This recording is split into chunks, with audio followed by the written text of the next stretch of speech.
जिस चीज को आज वेस्ट के लोग एस्थेटिक वेलनेस कहकर $1 ट्रिलियन इंडस्ट्री बना चुके हैं, प्राचीन काल में वो मौत और जीवन के चक्र को तोड़ने का सबसे खतरनाक वेपन था। इंटरनेशनल योगा डे पर हम हर साल फोटोज खिंचवाते हैं, पार्क्स में बैठते हैं और सोचते हैं कि बस हो गया।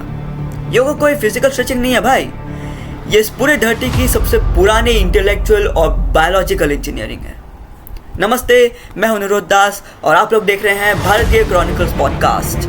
आज हम डिकोड करेंगे योगा के उस सच को जिसे ये पूरी दुनिया बदलने की कोशिश कर रही है। लेकिन इससे पहले कि हम इतिहास की उस जगह में उतरे जहाँ 5000 साल पुरानी सभ्यताओं के राज छुपे हैं, मैं चाहता हूँ कि आप इस वीडियो को शेयर कीजिए अपने उन दोस्तों के साथ जो योगा को सिर्फ एक जिम एक्सरसाइज समझते हैं। और हमारे देश के इस इतिहास को बिना किसी फिल्टर के जानने के लिए नीचे जो लाल रंग का सब्सक्राइब बटन है उसे भी दबाना मत भूलिएगा।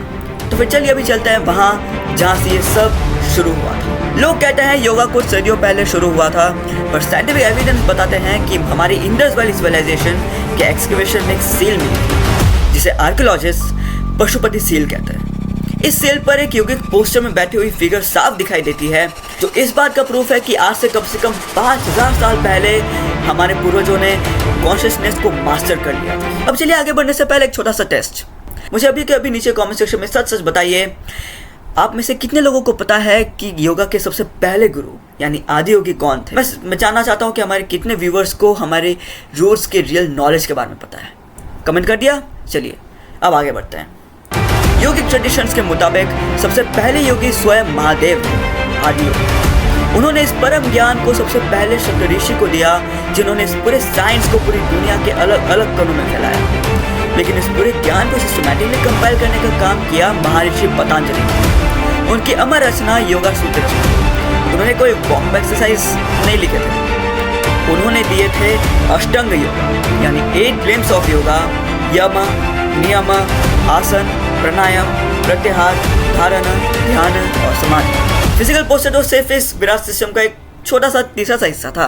बाकी का सिस्टम तो आपके दिमाग और एनर्जी को हैक करने के लिए बनाया गया था। सोच कर देखिए, जब वेस्ट के लोगों को बेसिक हाइजीन तक नहीं आती थी, जब हमारे ऋषि मुनि ब्रीदिंग कंट्रोल और मेडिटेशन के जरिए हमारे ह्यूमन नर्वस सिस्टम को वायर कर रहे थे। महर्षि पतंजलि ने पहले सूत्र में ही लिखा है, योगाश्चित्त वृत्ति निरोधा, यानी आपके दिमाग में उस चलने वाले क्योटिक थॉट सर्कल्स को ही शट डाउन करना असली योगा है। तो फिर इंटरनेशनल योगा डे बना कैसे?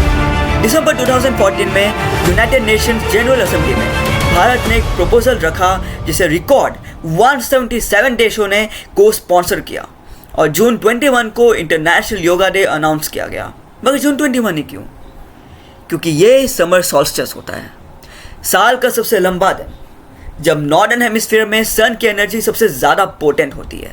ये हमारी डिप्लोमेटिक विक्ट्री थी हमारे सॉफ्ट पावर को प्रोजेक्ट करने की, लेकिन इस सॉफ्ट पावर के साथ एक रिस्पॉन्सिबिलिटी भी आती है, हमारे हिस्ट्री को फॉरेन कमर्शियल डिस्टॉर्शन से प्रोटेक्ट करने की।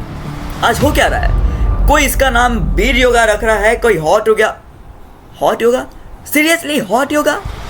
लोग इसका कमर्शियलाइजेशन करके इसका स्पिरिचुअल और साइकोलॉजिकल कोर मिटा रहे हैं। भारत का ज्ञान पूरी दुनिया के लिए, पर हमें इसके रूट्स को कमर्शियल डिस्टॉर्ट होने से बचाना है। ये हमारा सिविलाइजेशनल हेरिटेज है, कोई लाइफस्टाइल ट्रेंड नहीं है। दोस्तों, इस इंटरनेशनल योगा डे पर सिर्फ पोस्टर्स की फोटोज पर कीजिए। आप लोग योगा के स्ट्रैटेजिक, स्पिरिचुअल और साइकोलॉजिकल साइंस को भी समझिए। और आपको भारत के इस अद्भुत साइंटिफिक ज्ञान के बारे में और डिटेल से समझना है तो फिर आप लोग मेरी बुक विश्वविद्यालय the lost knowledge of India जरूर पढ़ें। लिंक आपको नीचे डिस्क्रिप्शन में मिल जाएगा। मैं हूं निरोध दास, मिलते हैं अगले एपिसोड में। जय हिंद, वंदे मातरम।